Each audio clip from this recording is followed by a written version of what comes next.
ನಮಸ್ಕಾರ ವೀಕ್ಷಕರೇ, ಸಿರಿ ಕನ್ನಡ ಚಾನಲ್ಗೆ ತಮ್ಮೆಲ್ಲರಿಗೂ ಆತ್ಮೀಯವಾದಂಥ ಸ್ವಾಗತ.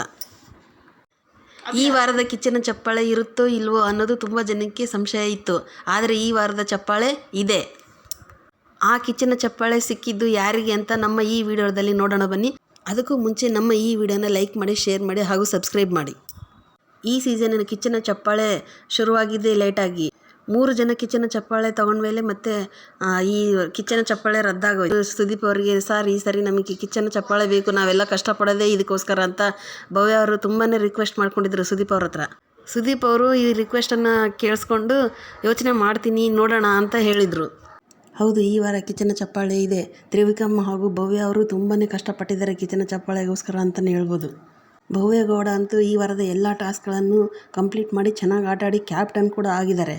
ಅಷ್ಟೇ ಅಲ್ಲದೆ ತ್ರಿವಿಕ್ರಮ್ ಅವರು ತಂಡದ ನಾಯಕನಾಗಿ ಅವರ ಎಫರ್ಟ್ ಅಂತೂ ತುಂಬಾ ಇದೆ. ಎಲ್ಲ ಸ್ಪರ್ಧೆಗಳನ್ನು ಸಂಭಾಳಿಸ್ಕೊಂಡು ಅವರು ಈ ವಾರ ಅತ್ಯುತ್ತಮವಾಗಿ ಆಟ ಆಡಿದ್ದಾರೆ ಅಂತಲೇ ಹೇಳ್ಬೋದು. ಅಷ್ಟೇ ಅಲ್ಲದೆ ತ್ರಿವಿಕ್ರಮ್ ಅವರಿಗೆ ಕಿಚ್ಚನ ಪಂಚಾಯಿತಿಯಲ್ಲೇ ಕಿಚ್ಚ ಅವರು ಮುಂದಿನ ವಾರ ನೀವೇನು ಕಿಸಿತೀರ ನಾವು ನೋಡ್ತೀನಿ ಅಂತ ಡೈರೆಕ್ಟಾಗೆ ಹೇಳಿದರು. ಒಂದು ವಾರದಿಂದ ನಾನು ತಾಯಿ ನೆನಪಲ್ಲಿದ್ದೆ, ಈ ವಾರದಿಂದ ಚೆನ್ನಾಗಿ ಆಡ್ತೀನಿ ಅಂತ ವಿಕ್ರಮ್ ಅವರು ಸುದೀಪ್ ಅವ್ರ ಮುಂದೆ ಒಪ್ಕೊಂಡಿದ್ರು ಕೂಡ. ಕೊಟ್ಟಿರೋ ಮಾತಿನ ಪ್ರಕಾರ ತ್ರಿವಿಕ್ರಮ್ ಅವರು ಈ ವಾರ ಕಿಚ್ಚನ ಚಪ್ಪಾಳೆ ತಗೊಂಡಿದ್ದಾರೆ. ಅಷ್ಟೇ ಅಲ್ಲದೆ ತ್ರಿವಿಕ್ರಮ್ ಅವರಿಗೆ ಕಿಚ್ಚನ ಚಪ್ಪಾಳೆ ಪಡೆಯುವ ಎಲ್ಲ ಅರ್ಹತೆ ಕೂಡ ಇದೆ ಅಂತಲೇ ಹೇಳ್ಬೋದು. ಯಾಕೆಂದರೆ ಅವರು ಕ್ಯಾಪ್ಟನ್ ಆಗಿ ತಂಡದ ಎಲ್ಲ ಸ್ಪರ್ಧೆಗಳನ್ನು ಸಂಭಾಳಿಸ್ಕೊಂಡು ಹೋಗಿದ್ದಾರೆ ಈ ವಾರ ಅವರು. ಚೈತ್ರ ಅವರ ಉಸ್ತುವಾರಿ ಗಲಾಟೆ ಆಗಿರ್ಬೋದು, ರಜತ್ ಅವರ ಜಗಳ ಆಗಿರ್ಬೋದು, ಕೌಂಟ್ರುಗಳಾಗಿರ್ಬೋದು, ಇದನ್ನೆಲ್ಲ ನಿಭಾಯಿಸ್ಕೊಂಡು ಹೋಗೋದು ಅಷ್ಟು ಸುಲಭದ ಮಾತಲ್ಲ.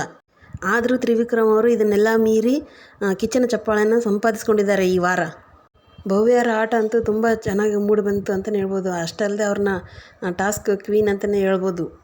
ಮತ್ತಷ್ಟು ಅಪ್ಡೇಟ್ಸ್ಗಳೊಂದಿಗೆ ಮತ್ತೆ ಬರ್ತೀನಿ. Bye friends.